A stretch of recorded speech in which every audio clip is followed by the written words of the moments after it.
Հարգելի հայրենակիցներ, բարև ձեզ։ Այսօր ձեր հետ միասին խոսելու ենք Էգեյան ծովում սրվող իրավիճակի մասին Թուրքիայի եւ Հունաստանի միջև։ Թուրքական կողմը հայտարարել է օրերս, որ ՄԱԿ-ի ծովային իրավունքի մասին կոնվենցիան շարունակում է մերժել եւ հայտարարել է նավիգացիոն նախազգուշացում այն հատվածներում Էգեյան ծովի, որը գտնվում է իրականում Հունաստանի մայրցամաքային շելֆի սահմանափակումների ներքո եւ իրավիճակը շատ է լարվել, որովհետեւ զուգահեռ դրա Հունաստանը հայտարարել է, որ հունվարի 16-ին 2026 թվականի, որ պատրաստվում է ընդլայնել իր մայրցամաքային շելֆի, ուրեմն այդ սահմանազատման գոտին միջազգային իրավունքով նախատեսված մինչև 12 մղոն, այսօրվա 6 մղոնից, բայց միջազգային իրավունքով այդ թվում ՄԱԿ-ի ծովային իրավունքի մասին կոնվենցիայով նախատեսված է 12 ուրեմն մղոն այդ տարածքը։ Դրա հետևանքով կարելի ասել աննախադեպ է սրվել հիմա Էգեյան ծովում ռազմաքաղաքական իրավիճակը, այդ թվում Թուրքիայի կողմից նավիգացիոն նախազգուշացումները վերաբերվում են 3 տարածած հունական կղզիներին, ինչպիսին է Տասոսը, Փսարան, Սամոֆրակիան, Լեմնոսը, Խիոսը, Իկարիան, Սամոսը, Ռոդոսը, Խալկին, Կարպատոսը, Կասոսը, Տիլոսը եւ էլի շատ լուրջ, այդ թվում ամենահեռու գտնվող Կոստելորիզո կղզին եւ մոտավորապես 23 կղզի հունական հայտնվում են միակողմանի ձևով Թուրքիայի կողմից հայտարարված, ինչպես դելիմիտացված եւ դեմիլիտարիզացված նաեւ տարածք, այսինքն Թուրքիան խորանում է այդ ուղղությամբ եւ հետաքրքիր է, որ հայտարարում է Թուրքիան, որ այդտեղ իր այդ ուրեմն նավիգացիոն նախազգուշացումով հայտնվում է 25-րդ միջօրեական ուղին հատվածը, որով Թուրքիան պնդում է, որ բաժանում է Էգեյան ծովը երկու մասին, այսինքն կես Էգեյան ծովը պետք է լինի հունական, իսկ կեսը թուրքական։ Ասեմ ձեզ, որ Թուրքիան չի ստորագրել ՄԱԿ-ի ծովային իրավունքի մասին միջազգային այդ կոնվենցիան, որի հետևանքով փաստացի Թուրքիան իրան չի համարում սահմանափակված այդ միջազգային փաստաթղթով եւ ըստ իրեն ինքը Մավի Վատան կապույտ հայրենիք այդ հայտնի ուրեմն Էրդողանի քաղաքականության հետևանքով համարում է, որ կես Էգեյան ծովը իրեն է պատկանում։ Մենք ձեր հետ միասին այսօր մանրամասն կքննարկենք ստեղծված ռազմաքաղաքական իրավիճակը, տեղում հնարավորությունները, կողմերի հայտարարությունները, պոտենցիալ բախման հավանականությունը կամ սցենարները, Իսրայելի մասնակցության հավանականությունը, որովհետև օրերս մենք ձեր հետ միասին մանրամասն խոսեցինք նրա մասին, որ Իսրայելը, Կիպրոսը եւ Հունաստանը կազմել են միասնական դաշինք եւ այդ դաշինքը ուղղված է Թուրքիայից պաշտպանվելու նպատակով։ Կարող եք այդ վերլուծությունը նաեւ դիտել, այստեղ կլինի հղումը։ Եվ այսպես, հարգելի հայրենակիցներ, այս ամբողջ թեմաների մասին մանրամասն պետք է խոսենք, որովհետեւ սա շատ լուրջ զարգացում է եւ հիմա նոր է սկսում խորանալ ճգնաժամը։ Առաջին հերթին միջև անցնելը բուն վերլուծությանը ես ուզում եմ ձեզ կոչ անեմ, որ անպայման լայքեք այս վերլուծությունը, դա շատ կարևոր է մեր ալիքի հետագա զարգացման համար, ինչպես նաև գրեք ձեր մեկնաբանությունները, բաժանորդագրվեք, դրեք զանգակը եւ կարող եք աջակցել ալիքին եւ իմ գործունեությանը նկարագրությունում նշված միջոցների շնորհիվ։ Շնորհակալություն եւ անցնենք արդեն բուն վերլուծությանը։ Եվ պետք է ասեմ, հարգելի հայրենակիցներ, որ իրավիճակը սրվեց հունվարի սկզբին։ Եվ դա կարելի է ասել կապ ունի իհարկե այն գագաթնաժողովի հետ, որը տեղի ունեցավ Երուսաղեմում, եւ նաեւ օրերս, երբ մենք ձեր հետ միասին քննարկեցինք Իսրայելի եւ Հունաստանի պաշտպանության նախարարների հանդիպումը Աթենքում հենց, որտեղ որ քննարկվեց մի շարք ռազմաքաղաքական պայմանագրեր, դրա մասին մենք ձեր հետ միասին խոսել ենք վերլուծությունում եւ այդ վերլուծությունն էլ կլինի այստեղ նշած։ Թուրքիան ի պատասխան ուրեմն Հունաստանի ցանկությունների, որ ըստ ՄԱԿ-ի ծովային իրավունքի մասին միջազգային կոնվենցիի ընդլայնի իր ուրեմն մայրցամաքային շելֆը մինչև 12 մղոն, հայտարարեց այդ տարածքները փակ եւ հայտարարեց, որ այդտեղ բոլոր գործունեությունները շարժը այդ տարածքներում, այսինքն հունական կղզիների միջև բոլոր շարժը պետք է համապատասխանեցվի այլ թույլտվություն ստանա Թուրքիայից, ինչը աննախադեպ է ուղղակի։ Թուրքիան հղում է արել Լոնդոնի կոնֆերանսի վրա 1914 թվականի, Լոզանի պայմանագրի վրա 1923 թվականի եւ Փարիզի խաղաղ ուրեմն պայմանագրի վրա, խաղաղության պայմանագրի վրա 1947 թվականի։ Ինչ վերաբերում է Հունաստանին, ապա Հունաստանը սա համարում է, որ Թուրքիայի կողմից ստեղծված միջազգային իրավունքի եւ ստատուս կվոյի տարածաշրջանում փոփոխության ցանկություն է եւ որ Թուրքիան ուզում է բաժանել Էգեյան ծովը երկու մասի եւ կես Էգեյան ծովը փաստացի իր սեփական այդպես ուրեմն հատված հայտարարի եւ կոնկրետ ծովային իրավունքները իր այդտեղ տարածի։ Այդ նավտեքսի վրա, այսինքն այդ հայտարարության վրա, որը թուրքական կողմը ուրեմն տարածել է, հունական կողմը ունի հստակ պատասխան եւ պետք է այստեղ ասվել, որ ուրեմն Թուրքիայի գործունեությունները հակասում են ՆԱՏՕ-ի այդ մոտեցումներին եւ դա է ասում հստակ Հունաստանը, բայց միևնույն ժամանակ այո, փաստացի Հունաստանը ասում է, որ այս մոտեցումը 2 տարվա ժամկետով է Թուրքիան հայտարարություն արել, որ այդ տարածքները փակ է, այսինքն այդ փաստաթուղթը, որի մասին ես խոսեցի, նավիգացիոն նախազգուշացումը 2 տարվա ընթացքով է տարածված եւ կարելի է ասել, որ սա փաստացի խախտում է այն պայմանավորվածությունները, որը արդեն հունական եւ թուրքական կողմերը ունեն։ Քաղաքական առումով կարելի է ասել, որ պետք է տեղի ունենա մոտակա ժամանակահատվածում կարևոր հանդիպում Հունաստանի վարչապետի եւ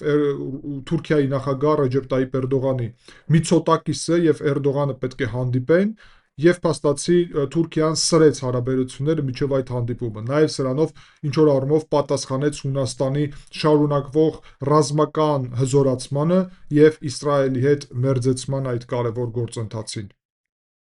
Պետք է ասել նաեւ, որ սա ուրեմն քանդում է ստեղծված այդտեղ աշխարհաքաղաքական բալանսը եւ միևնույն ժամանակ կարելի է ասել, որ իհարկե նաեւ հակասում է շատ կարևոր փաստաթղթերին։ Թուրքական խորհրդարանը 1995 թվականին ընդունել է այսպիսի փաստաթուղթ, ըստ որի եթե հունական կողմը 6 մղոնից մինչև 12 մղոն աճեցնի իր ուրեմն մայրցամաքային շելֆի այդ սահմանազատման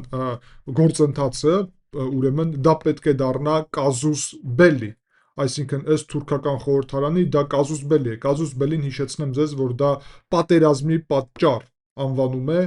լաթիներեն եւ նշանակում է դիվանագիտական առումով հենց պատճառ սկսել պատերազմ, այսինքն Թուրքիան դեռ 1995 թվականին ասել է, որ եթե Հունաստանը 6-ից մինչև 12 մղոն աճեցնի իր ուրեմն մայրցամաքային շելֆի այդ տարածքը, ապա կսկսի պատերազմ եւ հիմա Հունաստանը պատրաստվում է հենց դա անել, այսինքն Թուրքիան փաստացի պատրաստվում է պատերազմի համար, այսինքն Թուրքիայի եւ Հունաստանի միջև ռազմական գործողությունների հավանականությունը կտրուկ աճում է,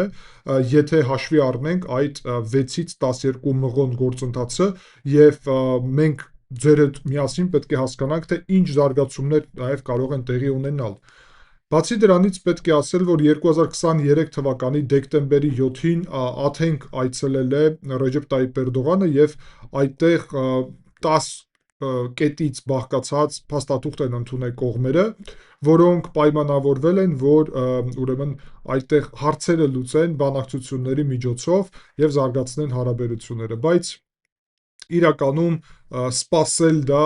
թուրքական կողմից իհարկե մենք չենք կարող ակնկալել։ Պետք է նաև ասել, որ 1974 թվականին Տասոս կղզու մոտ նավթ են հայտնաբերել եւ այդտեղ 300,000 բարել նավթ օրական, ուրեմն հնարավորություն կա արտահանելու։ Թուրքիան, որը նաև ունի խնդիրներ նավթի ուղղությունով, ուզում էր նաև, որ այդտեղ ուրեմն ինքն էլ ունենար մաս այդ նավթից, բայց Հունաստանը մերժեց, ասաց դուք որևէ կապ չունեք այդ նավթի հետ եւ մենք միակողմանի պետք է ուրեմն մերն է եւ տիրապետենք այդ նավթը եւ հիշեցնեմ, որ այդ ժամանակ Թուրքիան փորձել է իր կողմից նաեւ անցկացնի այդպիսի այդտեղ հետազոտական գործողություններ եւ նաեւ այդ հարցը լուծվեց, որովհետև Կիպրոսում սկսվեց այդ պատերազմը եւ ուշադրություն անցավ այն կողմ։ Նույն իրավիճակը նաեւ 87 թվականին շարունակվեց եւ Հունաստանը սկսեց այդ նավթի ուղղությամբ աշխատանքները, Թուրքիան նաեւ ուղարկեց այդտեղ իր նավը ռազմական նավերի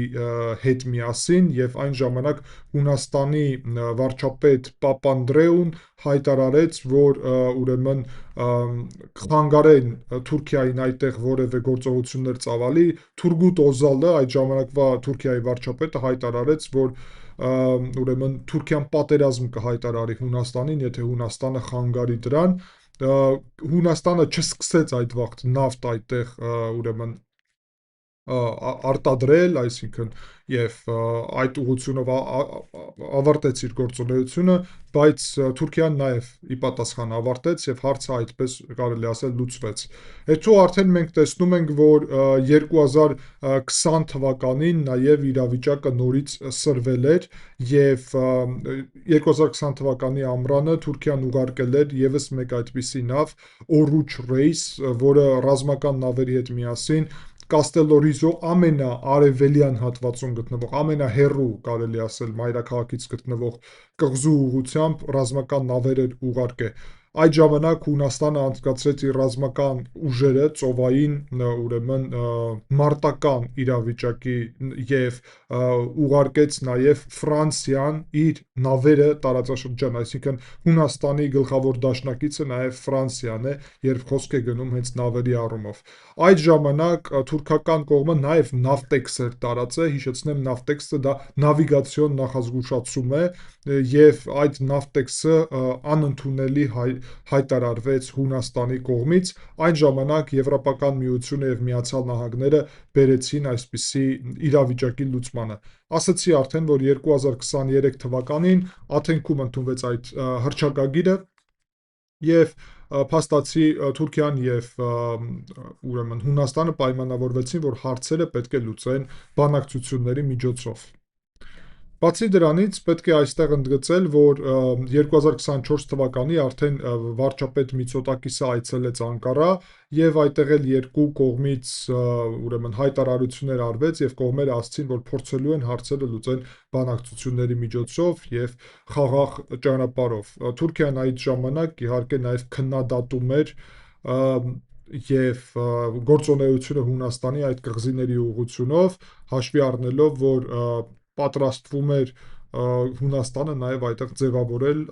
հատուկ այդպիսի տարածքներ ծովում։ Իսկ Հունաստանը այդ ժամանակ կոնկրետ քննադատում էր եկեղեցին, որը ուրեմն բիզանտիական հունական եկեղեցին Ստամբուլում, այսինքն նախկին Կոնստանտինոպոլսում մզկիթ դարձնելու գործընթացը։ Սա Այա Սոֆիան նկատի ունեմ, եւս մեկ ուրիշ եկեղեցի է եւ դա էր քննադատում, այսինքն սրումի հարաբերություններում պատճառը իրականում սա էր։ 2024 թվականի սեպտեմբերին նաև ՄԱԿ-ի գլխավոր ասամբլեայի ժամանակ հանդիպում տեղի ունեցավ երկու առաջնորդի եւ կարելի ասել, որ կողմերը ուզում էին լուծել նաև հարցերը քննարկել եւ լուծել այս հարցերը։ Բայց 2025 թվականին արդեն մենք տեսնում ենք, որ իրավիճակը սրվում է նորից։ Հունիսին 2025 թվականի Թուրքիան տարածեց իր ուրեմն ծովային այդ ծրագիրը, կարելի այսպես ասել, եւ Մավի վատանը իհարկե դրա կարևոր կենսական մաս է, որը նշեց, որ Էգեյան ծովը ուրեմն փաստացի կեսը պետք է լինի թուրքական ազդեցության տակ։ Աթենքը սա քննադատեց, ասաց, որ սա անընդունելի է եւ Աթենքը հայտարարեց, որ որևէ միջազգային իրավունքով Թուրքիայի մկրտումները այստեղ ուժ չունեն, այսինքն հակասում են միջազգային իրավունքին եւ հիշեցրեց, որ ունի Եվրոպական միության հետ պայմանավորված նաեւ հատուկ այդպիսի օրակարգ։ Ինչ վերաբերվում է նաև սրման այդ հարաբերությունների, 2025 թվականի մայիսին Միցոտակիսը, Հունաստանի վարչապետը, հայտարարել է, որ Թուրքիան պետք է չեղարկի խորհրդարանի կողմից ընդունված այդ կազուս բելիի մասին փաստաթուղթը, եթե հույս ունի, որ Եվրոպական միության հետ հարաբերությունները շարունակելու է, այսինքն Հունաստանը միայնակ չի խոսում այստեղ եւ Եվրոպական միության հետ միասին է խոսում, այսպես ասենք։ Եվ Հունաստանը հայտարարեց այդտեղ, որ կազուս բելիի այդ փաստաթուղթը, որը ունի ընդունած Թուրքիան 95 թվականին, անընդունելի է եւ պետք է չեղարկվի։ Թուրքիան այդ քայլի չգնաց, այդ կազուս բելի օրակարգը չչեղարկեց եւ փաստացի դեռ մինչեւ այսօր գործում է այդ կազուս բելի փաստաթուղթը, որը աննախադեպ կարելի ասել ռազմական կոնկրետ սպառնալիք է հիմա։ Եվ մենք գալիս ենք արդեն ձեր հետ միասին հենց նոր այդ առճակատմանը, հատկապես, որ Թուրքիան հունվարի 16-ին արտաքին գործերի նախարար Գեորգիոս Գերապետրիտիսի կողմից հայտարարեց, որ Թուրքիան պատրաստվում է ընդլայնել իր ուրեմն մայրցամաքային շելֆը 6 մղոնից մինչև 12 մղոն, ինչպես դա արդեն արել է ուրիշ հատվածներում, այդ թվում անելու է Էգեյան ծովում։ Եվ Թուրքիան, ուրեմն Հունաստանը ընդգծել է, որ Թուրքիան սրա իրավունքը ունի ՄԱԿ-ի ծովային իրավունքի, միջազգային իրավունքի մասին կոնվենցիայի շնորհիվ եւ չի պատրաստվում ուրեմն Թուրքիայի հետ այս հարցը քննարկել, որովհետեւ միակ պետությունը, որը հրաժարվում է այստեղ կոնկրետ այդ ՄԱԿ-ի ծովային իրավունքի մասին կոնվենցիայի տարածումից, դա Թուրքիան է, որը չի ստորագրել այդ ուրեմն ընդունումը։ Պետք է ասել, որ հունական կողմը հստակ ժամկետ չի ասել, թե երբ է դա տեղի ունենալու, բայց այն, որ ունի կոնկրետ Թուրքիան այդպիսի կազուս բելիի մասին 95 թվականից փաստաթուղթ խորհրդարանում, իհարկե մտահոգիչ է, որովհետև դա կարող է փաստացի լինի պատճառ պատերազմ սկսելու, այսինքն ռազմական գործողություններ սկսելու։ Նույն այդ ժամանակահատվածում Թուրքիան հայտարարում է եւ նոր ճանապարհով է սկսում շարժվել, հայտարարում է, ինչպես արդեն ասացի, Navtex կոչված նավիգացիայի մասին նախազգուշացումը եւ որի շնորհիվ փաստացի Թուրքիան համարում է, որ իր մայրցամաքային շելֆի ներսում է գտնվում այդ 26-23 կներեք հունական կղզին, որոնց մասին ես խոսեցի, ինչը աննախադեպ է ուղղակի եւ փաստացի Թուրքիան իր ուրեմն մայրցամաքային շելֆը տարածում է 25-րդ միջօրեական այդ հատվածով, գծով, ինչը փաստացի որևէ հիմք միջազգային առումով չունի, ուղղակի Թուրքիայի ցանկությունն է, այսպես ասեմ։ Այսինքն Թուրքիան ուղղակի ուզում է, որ Էգեյան ծովի կեսը Իրանը լինի, չնայած նրա, որ Էգեյան ծովում Թուրքիան կղզիներ չունի եւ ամբողջ կղզիները հունական են եւ ՄԱԿ-ի միջազգային իրավունքով, ծովային կոնկրետ իրավունքով դա նշանակում է, որ հունական է Էգեյան ծովը, Թուրքիան ուղղակի ասում է, որ ոչ, դա այդպես չէ եւ իհարկե այստեղ հասկանալի է, որ ինչ ագրեսիվ քաղաքականություն է վարում Թուրքիան այդ հատվածով։ Եվ այո, Navtex-ի վրա արդեն կարելի ասել շատ լուրջ այսպիսի արձագանքներ է հնչում Հունաստանից։ Եվ պետք է ասել, որ այստեղ Թուրքիան իհարկե հասկանում է եւ անկեղծ պետք է ասենք, որ եթե Հունաստանը տարածի ինչու իրավունքը ունի միջազգային իրավունքով մինչեւ 12 մղոն իր ուրեմն շելֆի, մայրցամաքային շելֆի այդ տարածք, ապա Թուրքիան ստանալու է լուրջ խնդիրներ այդտեղ, շատ լուրջ սահմանափակումներ Էգեյան ծովում շարժի, այդ թվում իր ռազմական, քաղաքական նավերի եւ այլն, եւ Հունաստանը ամբողջությամբ կարելի ասել Էգեյան ծովը դարձնում է իր կոնկրետ վերահսկողության գոտի։ Ինչը ասեմ ձեզ, որ կապ ունի ոչ միայն ուրեմն Հունաստանի հետ, այլ կապ ունի նաև Ֆրանսիայի հետ, որը շատ կարևոր դաշնակից է Հունաստանի, կապ ունի Միացյալ Նահանգների հետ, որը շատ կարևոր եւս ամենակարևոր դաշնակիցն է Հունաստանի հետ Թուրքիայից եկող սպառնալիքների դեմ, կապ ունի Կիպրոսի եւ նաեւ Իսրայելի հետ։ Այսինքն այս քայլը սահմանափակում է Թուրքիայի հնարավորությունները, այդ թվում լուրջ շարժ կազմակերպել Ստամբուլի հատվածից եւ Սև ծովի հատվածից դեպի միջերկրական ծով եւ հակառակ ուղղությունով։ Այսինքն այս սրանով նաեւ կարելի ասել Էրդողանին լուրջ խնդիրներ են ստեղծում, բայց Հունաստանը այդ իրավունքները ունի ըստ միջազգային իրավունքի։ Եվ պետք է հասկանանք, որ Միացյալ Նահանգները այստեղ երբ նաև տարիներ առաջ իրավիճակը սրվել էր եւ Թուրքիան սպառնում էր ուրեմն հարվածել Հունաստանին, ապա Միացյալ Նահանգները այդտեղ ուղարկել էին շատ կարևոր նաև ավիակիր, որը այդտեղ տեղակայված էր եւ տեղակայված է եւ գտնվում է եւ աջակցում է կոնկրետ Հունաստանի հնարավորություններին։ Բացի դրանից պետք է ասել, որ նույն այս հատվածում, եւ դա շատ կարևոր է ընդգծել, հիմա մենք ձեր հետ միասին նաև խոսել ենք սրա մասին, որ թե ինչքան է հզորացնում իրականում կոնկրետ Հունաստանը իր զինված ուժերը։ Դա հիմա արվում է Իսրայելի հետ միասին, ձևավորվում են հակաօդային պաշտպանության համակարգներ, նաև Կիմոն նավ է գնել, արդեն առաջինը այդտեղ է Հունաստանում է ֆրանսիական նավ է, որը ունի շատ լուրջ հնարավորություններ եւ ներկայացնում է մեծ սպառնալիք իհարկե Թուրքիայի համար եւ մի քանի կիմոն եւս նավեր պատրաստվում է Հունաստանը գնել ապագա մի քանի տարվա ընթացքում Թուրքիայի հակազդելու Ֆրանսիայից։ Բացի դրանից Միացյալ Նահանգների հետ այդ կա F-35-ների պայմանագիր, որով լինելու են մատակարարումներ F-35-ների, Թուրքիան F-35-ներ չունի, մինչև ԿԱԱՆ-ը Թուրքիան 5-րդ սերնդի այդ ինքնաթիռը զարգացնի տարիներ պետք կլինի, իսկ հիշեցնեմ, որ Իսրայելի հետ պայմանավորվածությունների ներքո այստեղ հղումը կլինի, կարող եք այդ մեր վերլուծությունը նաև նայել, Իսրայելը պատրաստելու է հունական ուրեմն օդաչուներին F-35-ները, որ կարողանան կիրառել մաքսիմալ էֆեկտիվ, ինչպես դա անում է Իսրայելը։ Այսինքն մենք տեսնում ենք այստեղ նաև Իսրայել-Հունաստան աննախադեպ համագործակցություն եւ հիշեցնեմ, որ նույն Հունաստանը իր օդային ուժերը նաև պատրաստվում է այդ նկատի ունեմ հակաօդային պաշտպանությունը պատրաստվում է հանձնել, փոխանցել, ուրեմն այսպես ուկրաինական կողմին, բայց դրա փոխարեն ստանալ վերջին